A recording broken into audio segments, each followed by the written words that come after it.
अरे इथं कशी सायकल चालवतेस तू? बघून चल ना जरा. माझं मी पाहून घेईन काका, तुम्ही मध्ये मध्ये करू नका. ही कुठली पद्धत तुझी बोलायची? संस्कार विसरलीस काय? हो विसरले, काय करशाल? काय अधिकार त्याला मला ओरडायचा? काय बघतेस तू? काय ग? काय झालं? अगं आई, त्या काकांनी मारलं मला कानाखाली. बघू. अहो, काय बघताय तुम्ही? का कुणी मारलं तुला? ते काकांनी मारलं. अहो, तिला काय विचारताय? चला त्यांच्याकडे. ठीक चला. या, मला माहित होतं तुम्ही येणारच आहात. या, आत या. आम्ही काय इथे बसायला नाही आलो. अरे थांब ना जरा, आत जाऊन बोलू ना.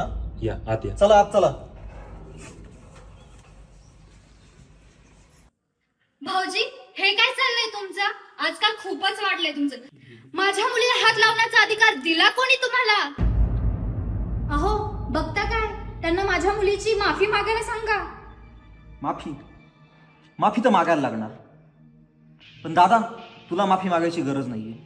इशिता, तू काहीतरी तर चुकलीच असणार, त्याशिवाय माझा दादा तुझ्यावर हात नाही उचलणार.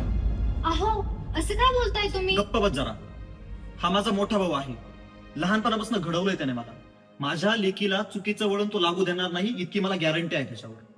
सौरभ, आज तुला माझा विश्वास वाटला हे बघून बरं वाटलं. पण इथून मागे जेव्हा मी तुझ्या आयुष्यात तुझे निर्णय घेतले तेव्हा तुला आणि शुभांगीला मी स्वार्थी वाटलो. तुमच्या आयुष्यात ढवळाढवळ करतोय असं वाटलं.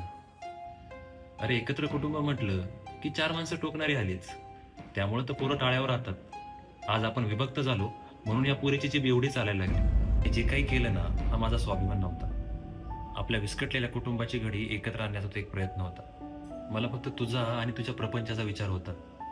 दादा माफ करा, मला माझी देखील चूक झाली. हो काका, खरंच माफ करा आम्हाला. भाऊजी, खरंच आम्हाला माफ करा.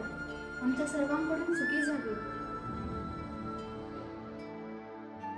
संस्कार द्यायला रक्ताची माणसं लागतात आणि ती टिकवायला फक्त विश्वास.